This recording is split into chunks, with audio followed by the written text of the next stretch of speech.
اچھا انٹروڈیوس کرواؤ اپنے آپ کو. میں تھوڑا بتاؤ. یہ 5 بندوں کی فیملی تھی اور ایک دوسرے کو بتایا بغیر علیحدہ پوائنٹ پہ یہ سارے باتیں. یہ اس دن اس رات 4 بچے نا میرے, اور میں اس دن جو ویڈیو وائرل ہوئی ہے وہ میری تھی.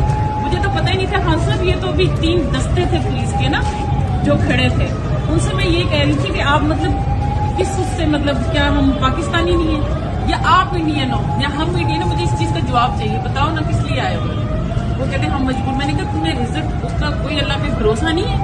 رزلٹ تو اس نے دینے آج کہہ دیتے, سب انکار کر دیتے تم. میں نے کہا وہ تم سے اتنا پیار کرتا ہے, ہمیں تمہیں آمنے سامنے نہیں چاہتے تھے خان صاحب. تو میں اس لیے رو رہی تھی ان سے. میں کہہ رہی تھی کہ وہ تو یہ چاہتے ہی نہیں تھے, آپ لوگ پھر اس طرح سے مطلب کر رہے ہو.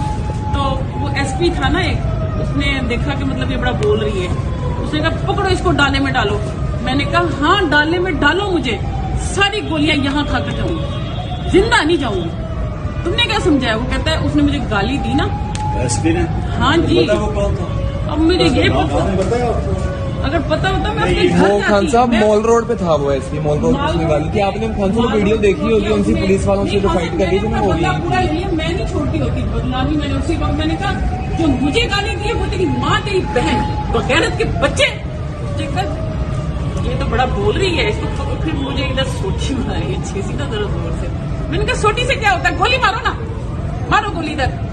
ہماری ایسی کی تیسی تمہاری آئے ہو تم لینے کے لیے خان کو, ہاتھ تو لگا کر دیکھو, پہلے ہمیں مارو نا پھر ادھر پہنچنا. تمہاری جرت تمہاری. اچھا جی وہ لگے ہوئے تھے اس وقت, تو مجھے اس وقت اتنا سمجھ نہیں آ رہی تھی کہ کیا.